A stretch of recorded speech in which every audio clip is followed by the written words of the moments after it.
Hello guys, क्या हालचाल? एकदम बढ़िया। तो बच्चों, स्वागत है आपके अपने यूट्यूब चैनल रोशन से फिजिक्स में।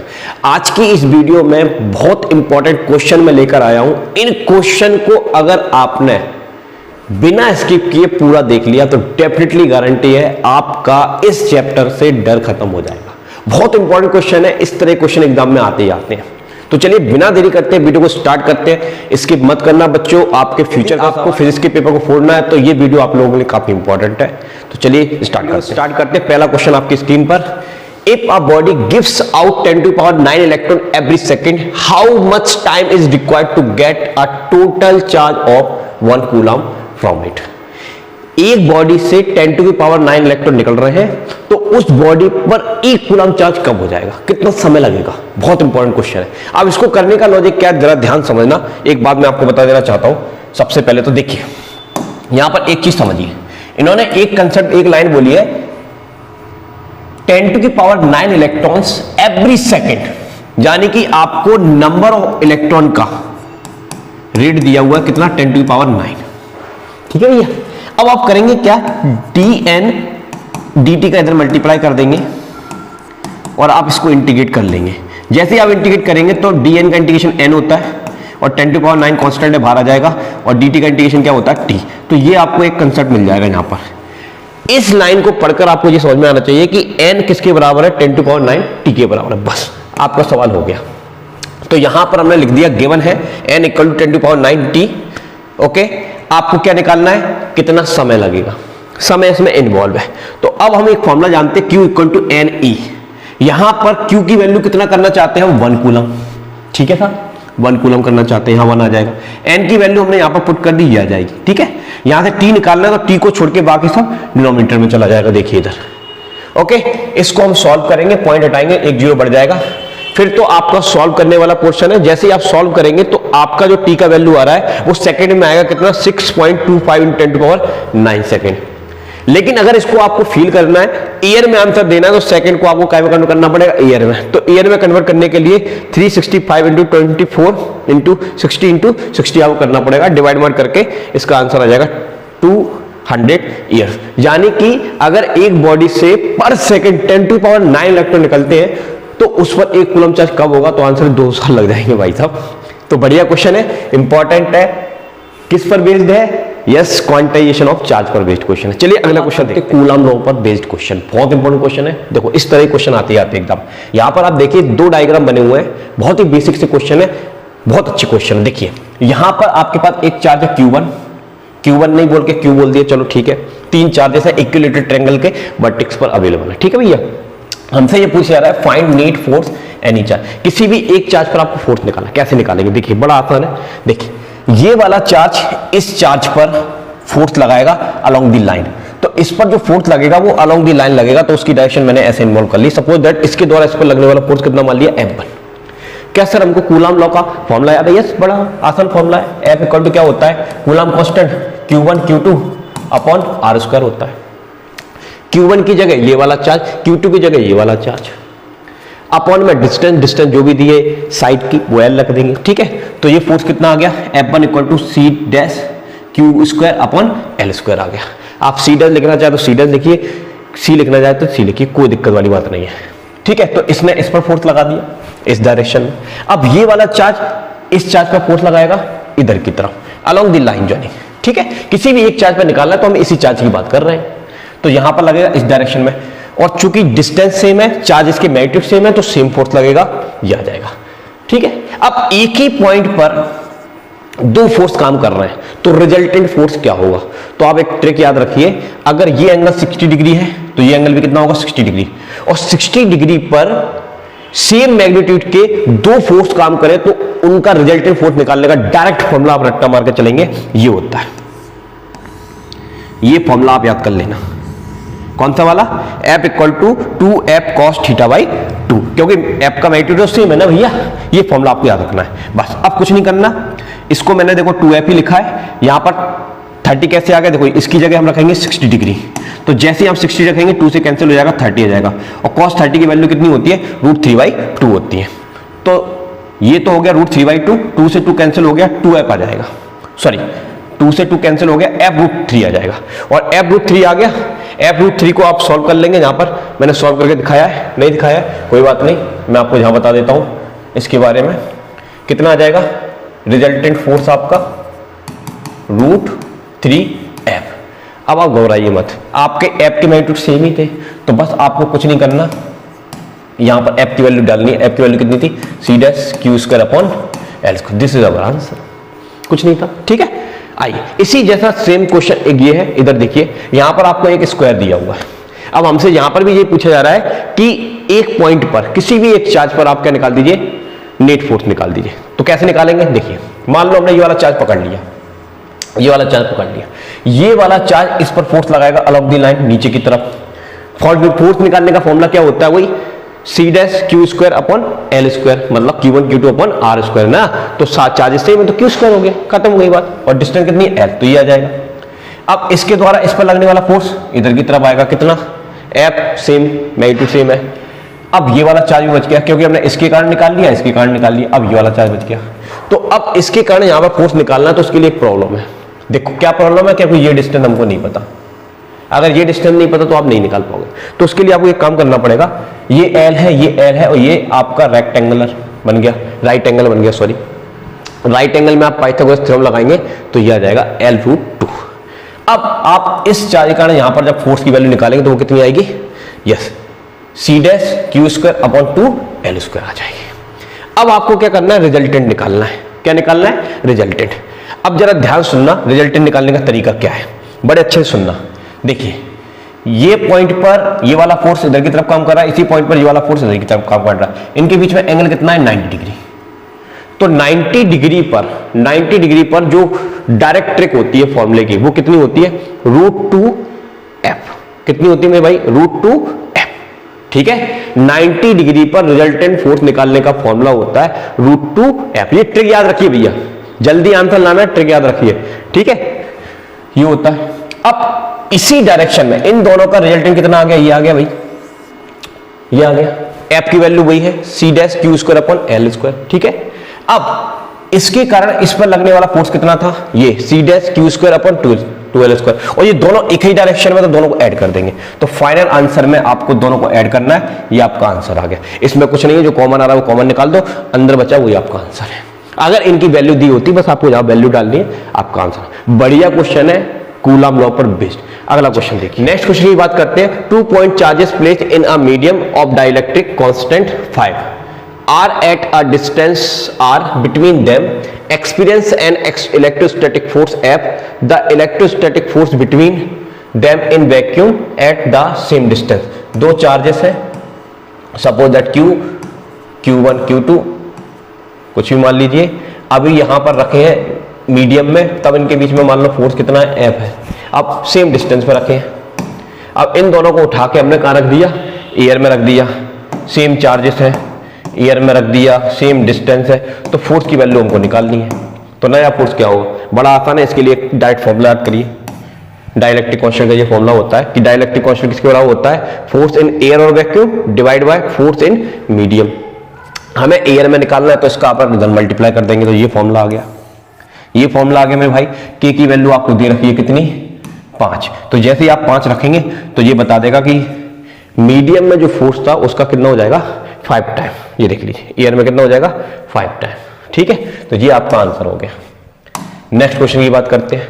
नेक्स्ट क्वेश्चन देखिए, बढ़िया क्वेश्चन है, देखिए 19 में पूछा गया क्वेश्चन है। 2 identical conducting ball A and B have charges -q and +3q। एक पर चार्ज है -q और एक पर चार्ज है +3q respectively. They are brought in contact each other. इन दोनों को कॉन्टेक्ट में लेकर आए and then separate by a distance d। फिर उनको क्या कर दिया, सेपरेट कर दिया। कितने डिस्टेंस पर, d डिस्टेंस पर। Find the nature of the coulomb force between them. इनके बीच में फोर्स कितना होगा। तो सीधी सी बात है, दोनों चार्जेस को जब आप कांटेक्ट में लाते हो तो चार्ज का क्या हो जाएगा, डिस्ट्रीब्यूशन हो जाएगा। तो डिस्ट्रीब्यूशन कैसे करेंगे, देखो -q + 3q आप ऐड करेंगे तो कितना आ जाएगा, 2q। तो जाने कि इनका टोटल जो सम आ रहा है वो कितना आ रहा है, 2q आ रहा है। अब आप इनको जब सेपरेट करोगे तो चार्ज इक्वली डिस्ट्रीब्यूट होता है, तो 2q का आधा q और दोनों पॉजिटिव है तो उनके बीच में क्या होगा, रिपल्सन। तो आपका आंसर आ जाएगा रिपल्सन। क्या आ जाएगा भैया, रिपल्शन। आसान था। चलिए ऐसे ही क्वेश्चन आते हैं, आपको घबराना नहीं है। एग्जाम में कोई बड़े 30वां क्वेश्चन नहीं आएंगे, इसी तरह के क्वेश्चन आएंगे, लॉजिक क्वेश्चन आएंगे, बस बच्चा फंस जाता है। ये बेसिक क्वेश्चन है, 2014 में पूछा गया था। देखिए, two identical ball having equal positive charge, दो बॉल है, एक पर पॉजिटिव चार्ज है, दूसरी पर भी पॉजिटिव चार्ज है, ठीक है, दोनों पॉजिटिव चार्ज है, सीधी सी बात, दोनों के बीच में क्या होगा, रिपल्सन होगा। हाँ, suspended by two insulating string equal length, what would be the effect on the force when a plastic sheet is insert between the two। अब इन दोनों चार्जेस के बीच में पहले कुछ फोर्स लग रहा होगा, जैसे हमने एक डाइलेक्ट्रिक स्लैब इसमें डाल दिया तो फोर्स पर क्या इफेक्ट पड़ेगा, तो जाहिर सी बात है फोर्स डिक्रीज हो जाता है, 1/k टाइम डिक्रीज हो जाता है, ये फॉर्मूला होता है डिक्रीज होने का। अगर पहले फोर्स F था तो डाइलेक्ट्रिक स्लैब इंसर्ट करने के बाद फोर्स कितने टाइम कम हो जाएगा, तो 1/k टाइम कम हो जाएगा, तो डिक्रीज आंसर आ जाएगा। ठीक है, चलिए एक बढ़िया क्वेश्चन देखिए एनसीईआरटी का, बहुत बढ़िया क्वेश्चन है। देखिए यहां पर लिखा हुआ है कि suppose the sphere A and B, आपके पास दो स्फीयर है, ए है और एक बी है, आर आइडेंटिकल साइज, दोनों के सेम साइज है। A third sphere of the same size, एक तीसरा स्फीयर है जो कि सेम साइज का है बट अनचार्ज है, मतलब इस पर कोई चार्ज नहीं है। आपको सवाल की स्टोरी पढ़ के लिखते जाना है, डायग्राम बनाते जाना है, सवाल आपसे बनेगा, गारंटी है। Is brought in contact with the first, इसको इसके कॉन्टेक्ट में लाते हैं, तो स्टेप फर्स्ट के फॉर्म में मैंने लिखा कि जब ए से सी को कॉन्टेक्ट में लाते हैं, ए के पास क्यू चार्ज है, इसके पास कोई चार्ज नहीं है, दोनों कॉन्टेक्ट में लाओगे तो चार्ज आधा आधा हो जाएगा भैया, आधा आधा हो गया। ये वाली कंडीशन समझ में आ गई होगी, सवाल हमने ज्यादा पढ़ लिया होगा। ठीक है, अब यहां पर लिखा हुआ है then brought in contact with the second, अब इसको हम किससे कॉन्टेक्ट में लाते हैं, सी को हमने ए से कांटेक्ट किया, फिर हम बी से कांटेक्ट में लाए, तो देखो सी पर अब चार्ज आ चुका QI2, अब बी पर चार्ज Q है, इसके कांटेक्ट में लाएंगे, इनका चार्ज आपस में क्या हो जाएगा, ऐड हो जाएगा। तो ऐड कैसे करेंगे, यस Q प्लस QI2, आप ऐड करेंगे 3QI2 आ जाएगा, 3QI2 आ जाएगा। अब 3QI2 जब आएगा और जब आप इसको सेपरेट करोगे तो चार्ज इक्वली डिस्ट्रीब्यूट होता है, तो आधा आधा डिस्ट्रीब्यूट होगा, तो 3QI2 का आधा करोगे तो कितना आएगा, 3QI4 आ जाएगा।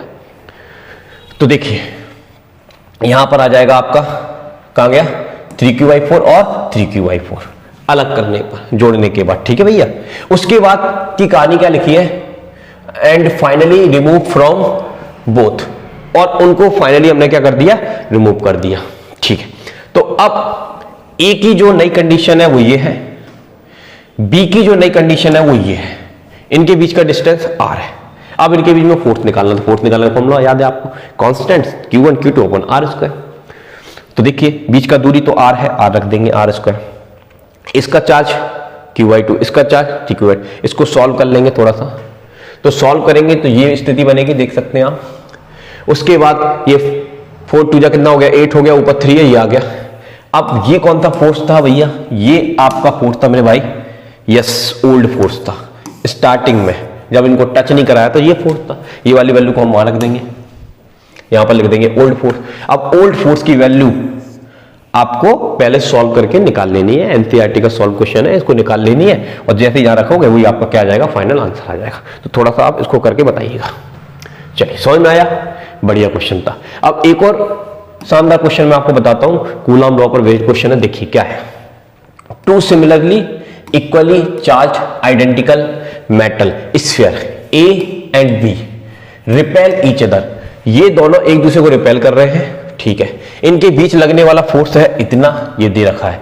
सी आपका सेम क्वेश्चन है, सी आपका एक अनचार्ज स्फीयर है, इसको टच कराया गया ए से टच कराया, then placed at mid point, A से टच कराने के बाद इसको इन दोनों के बीच में रख दिया, तो चलो ए से टच कराओगे तो चार्ज आधा आधा हो जाएगा, इस पर क्यू चार्ज है, इस पर जीरो चार्ज है, टच कराने पर आधा आधा हो जाएगा। ठीक है, उसके बाद बीच में रख दिया, ये सिचुएशन आ गई नई वाली। अब इसके कारण इस पर फोर्स निकाला, देखो फोर्स का फॉर्मूला वही होता है, आपको याद है, coulomb constant Q1 Q2 upon r²। तो देखो पहले दूरी r थी, तो बीच में रखोगे तो ये r/2 हो जाएगा, ये भी कितना हो जाएगा, r/2 हो जाएगा। ठीक है, तो अब इसके द्वारा इस पर लगने वाला जो फोर्स होगा वो कितना आ जाएगा, ये आ जाएगा, सॉल्व कर लोगे तो ये आ जाएगा। इसी तरह से इस पर लगने वाला फोर्स भी सेम आएगा, क्योंकि सेम डिस्टेंस है और सेम चार्जेस है। अब ये फोर्स इधर की तरफ काम कर रहा है, इसको इधर रिपेल कर रहा है, ये इधर रिपेल कर रहा है, तो दोनों को सब्ट्रैक्ट कर देंगे। सब्ट्रैक्ट कर देंगे तो आपका ये क्या आ जाएगा, फाइनल आंसर आ जाएगा। फाइनल आंसर आएगा, आप ये निकालेंगे और इसकी वैल्यू हमको पहले से दे रखी है, कितनी, यस ये दे रखी है, यही तो है इन दोनों के बीच लगने वाला फोर्स, तो यहां रखेंगे, यही आंसर आ गया। मतलब जो क्वेश्चन में फोर्स लग रहा था वो बाद में टच कराने के बाद, मिड पॉइंट में रखने के बाद भी उस पर उतना ही लगेगा, कितना, 2 × 10⁻⁵ न्यूटन। अच्छा क्वेश्चन था, ठीक है। अब मैं तुम्हें एक बढ़िया क्वेश्चन कराता हूं जो एग्जाम के लिए काफी इंपॉर्टेंट है। इसको देखिए पहले तो, अरे इससे पहले एक चीज देखिए, ये वाला क्वेश्चन ज्यादा इंपॉर्टेंट है, मैं वो दिखा देता हूं आपको। कहां गया ये वाला क्वेश्चन, ये वाला क्वेश्चन आपका बहुत इंपॉर्टेंट है। देखिए यहां पर क्या लिखा है, two tiny conducting ball of identical mass m and identical charge q, ठीक है, hang from non conducting thread of length l। इसको क्या किया है, एक थ्रेड है l लेंथ की, जिससे दो चार्जेस है उनको लटकाया गया है। Assume that theta is so small that, इनके बीच रिपल्सन होगा, दोनों के पास चार्ज है तो उनके बीच रिपल्सन होगा, तो वे ऐसे फैल जाएंगे तो उनके बीच में कुछ एंगल आएगा। वो एंगल हमने मान लिया मीन पोजीशन से कितना है, थीटा, तो इधर तरफ भी थीटा होगा, सीधी सी बात। यहां पर बोल रहा है theta is so small that tan theta can be replaced by sin theta. tan theta को हम sin थीटा से रिप्लेस कर सकते हैं, ये चॉइस है। यहां पर हमको ये इक्विलिब्रियम की कंडीशन में ये प्रूव कर देना है, मतलब इनके बीच में ऐसे चार्ज गया और ऐसे खड़े हो गए, तो ये इक्विलिब्रियम है, रेस्ट में आ गया। अब आपको क्या करना है हमें, देखिए ये डायग्राम बन के आएगा थोड़ा सा, ये इन दोनों के बीच के चार्जेस के बीच का दूरी दिया है x और ये रखा है l और ये एंगल है थीटा। अगर ये वर्टिकल डायरेक्शन से ये लाइन का एंगल थीटा है, तो इधर भी वर्टिकल डायरेक्शन से इस लाइन का जो एंगल होगा वो कितना होगा, थीटा। तो ये थीटा है तो ये भी कितना हो जाएगा मेरे भाई, थीटा हो जाएगा। समझ में आई बात ज्योमेट्री से। अब सुनिए, पहले इस चीज पे फोकस करिए कि इस पर कितने फोर्स काम कर रहे हैं। इस पर एक फोर्स काम करेगा ग्रेविटी का mg नीचे की तरफ, दूसरा इस पर फोर्स काम करेगा इनके दोनों चार्जेस के बीच की डिस्टेंस है और चार्ज है, तो चार्ज के कारण कूलम फोर्स इधर की तरफ काम करेगा, तो ये कूलम फोर्स काम कर रहा है। तीसरा फोर्स रस्सी में टेंशन है, तो टेंशन की वजह से ऊपर की तरफ काम करेगा, तो हम टेंशन को डिवाइड कर सकते हैं 2 कंपोनेंट में। यहाँ एंगल है, वहां t cos थीटा आ जाएगा, यहाँ एंगल नहीं वहां पर t sin थीटा आ जाएगा। अब देखें t cos थीटा इसको ऊपर ले जाना चाह रहा है जो mg से बैलेंस होगा, t sin थीटा इसको इधर खींच रहा है जो कि इलेक्ट्रिकल फोर्स से बैलेंस होगा, तो Fe बराबर क्या आ जाएगा, t sin थीटा। देखिए ये लिखा है मैंने, t sin थीटा Fe के बराबर, t cos थीटा mg के बराबर। दोनों को सॉल्व किया, ये आ जाएगा, ये आ जाएगा। अब यहां पर बोला गया है सवाल में पहले से ही इस स्मॉल एंगल tan थीटा को sin थीटा से रिप्लेस कर सकते हैं, तो हमने यहां पर sin थीटा यूज कर लिया। क्या यूज कर लिया, sin थीटा। sin थीटा का फॉर्मूला क्या होता है, मतलब tan थीटा की जगह यहां पर sin थीटा लग दिया, ये रख दिया। उसके बाद sin थीटा का फॉर्मूला लगाएंगे इसमें, तो आप यहां पर sin थीटा का फॉर्मूला लगाएंगे तो sin थीटा क्या होता है, परपेंडिकुलर अपॉन हाइपोटेन्यूस, तो परपेंडिकुलर आपका x/2 है, हाइपोटेन्यूस आपका l है, तो ये आ जाएगा कुछ सॉल्व करके, ठीक है। और Fe की वैल्यू आप सबको फोर्स का फॉर्मूला याद है, coulomb constant Q1 Q2 upon r²। तो यहां पर 1/4πε0 ले लिया है, क्योंकि इसमें जो प्रूव करना है उसमें ε0 आ रहा है, तो अपन ने कूलम कांस्टेंट की वैल्यू रख ली। Q² अपॉन ये बीच का दूरी कितना है, x² और mg तो है ही, ठीक है, इसमें कोई दिक्कत नहीं, ये सॉल्यूशन है, कैलकुलेशन है, थोड़ा करके देखिए, दिमाग लगाइए, ठीक है। अच्छा, इसके बाद इन्होंने क्या किया है, इस xq को यहां भेज दिया, तो ये xq हो गया, और बाकी ये 2l था, ये यहां चला गया, ये आ गया। उसके बाद ये कैंसिल मेंशन होके ये 2 से कैंसिल हो गया, ये 2 आ गया। इसको आपने सॉल्व किया, क्या मैंने सॉल्व करके रखा है, नहीं किया है तो कोई बात नहीं, आप इसको सॉल्व करेंगे तो आपका फाइनल ये आंसर आ जाएगा। ऑलमोस्ट आप देख सकते हैं कि इसके कैंसिल होने के बाद Q²L, ठीक है, नीचे बचेगा 2πε0 mg। उसके बाद दोनों साइड का क्यूब ले लेंगे, क्यूब ले लेंगे तो क्यूब कैसे लेते हैं आपको पता है, 1/3, तो ये 3 से 3 कैंसिल हो जाएगा, तो x बराबर ही आ जाएगा। तो ये कूलम लॉ और आपके क्वांटाइजेशन ऑफ बेस पर चार्ज पर बहुत इंपॉर्टेंट क्वेश्चन थे। इस तरह के क्वेश्चन ही आपको एग्जाम में देखने को मिलेंगे, और सबसे ज्यादा जो क्वेश्चन इस चैप्टर में पूछे जाते हैं वो इन्हीं टॉपिक पर पूछे जाते हैं, और टॉपिक में बहुत ही कम क्वेश्चन आते हैं, ठीक है। और उनके लिए मैं जल्दी नए क्वेश्चन भी लेके आऊंगा आपको नए चैप्टर के। अगर ये वीडियो पसंद आया तो वीडियो को लाइक कर देना दिल से। मिलते हैं नेक्स्ट वीडियो के साथ, अभी के लिए जय हिंद, जय भारत, थैंक यू।